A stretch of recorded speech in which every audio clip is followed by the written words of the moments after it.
శుభోదయం. తెలుగు రాష్ట్రాలకు, కన్నడ రాష్ట్ర ప్రజలందరికీ కూడా ఈరోజు శ్రీకృష్ణదేవరాయలు గారి జయంతి సందర్భంగా అందరికీ శుభాకాంక్షలు తెలియజేస్తున్నాను.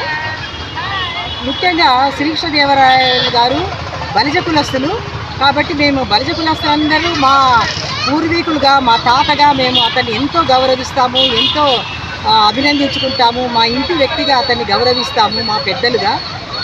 అంతేకాకుండా శ్రీకృష్ణదేవరాయల కేవలము బలిజ కులస్తులకే కాదు, తను పరిపాలించిన ఈ యొక్క విజయనగర సామ్రాజ్యం ప్రజలందరికీ కూడా అతను ఒక పెద్ద దిక్కు, చక్రవర్తి. అంతేకాక ఇతను సాహితీ సమరాంగ పరాయణుడు, సమరాంగణ సార్వభౌముడు.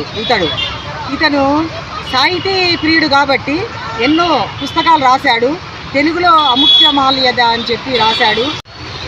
ప్రజలకు ముఖ్య ఆధారము ఆహారానికి నీరు చాలా అవసరము కాబట్టి ఈ రాజుగారి పీరియడ్లో చెరువులు తవ్వించినారు. సో చెరువులనే మొట్టమొదటిగా ప్రారంభించబడింది. నీళ్లు నిల్వ చేసుకునే పద్ధతి రాయల్ గారి పీరియడ్లోనే జరిగింది కాబట్టి ఇంకా అప్పటి నుంచి ఆ చెరువులే ఇంకా వేరువేరుగా ప్రాజెక్టులుగా, తర్వాత ఎన్నో బహుళార్థ సాధక ప్రాజెక్టులు ఈ విధంగా రావడం జరిగింది. సో వ్యవసాయానికి పెద్దపీట వేసినారు రాయల్ గారు. అంతేకాకుండా రాయల్ గారు తన శౌర్యాన్ని, తన యొక్క యుద్ధ పటిమను ఏ విధంగా చూపించినారంటే తన 20 ఏళ్ల వయసులోనే అతను రాజ్యాలన్నీ సాధించి రాజసింహాసనాన్ని అధిష్ఠించినాడు.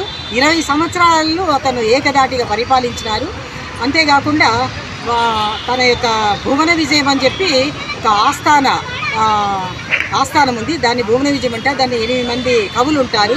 అల్లసాని పెద్దన, దూర్జటి, తర్వాత మన తెనాలి రామలింగుడు, ఇలాంటి వాళ్ళందరూ 8 మంది ఉన్నారు. వీళ్ళు ఒక్కొక్క దాంట్లో కవిపరంగా ఒక్కొక్క దాంట్లో ఒక్కొక్కరు చాలా ప్రావీణ్యులు. ఈ 8 మందిని అతను మెయింటైన్ చేసి తను ఒక కవిగా ఉన్నాడంటే నిజంగా ఆల్రౌండర్ అని చెప్పొచ్చు. మన తెలుగు భాషను గౌరవించిన ఫస్ట్ వ్యక్తి శ్రీకృష్ణదేవరాయలు. భాషలన్నీ లెస్సు, తెలుగు లెస్సు అన్నాడు.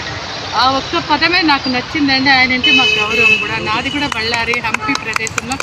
ప్రతి ఒక్కరు ఎవరు మా ఇంటికి గెస్ట్ వచ్చినా మేము ఫస్ట్ హంపికే వెళ్ళి టూర్ చేసుకొని వస్తాం. మా ఇంటి పేరు కూడా రాయలు, కృష్ణదేవరాయలు. ప్రతి పేరు మీద రాయలు అని ఉంటుంది. హంపి అనేది చాలా మంచి ప్రాంతము. దాన్ని డెవలప్ చేసినందులకు, ఆ ప్రాంతంలో 20 ఏళ్ళు పరిపాలించినందులకు మా రాజుని మేము ప్రతి నిత్యము, ప్రతి క్షణము తలుచుకుంటూనే ఉంటాము. It is a great pride for us. Thank you.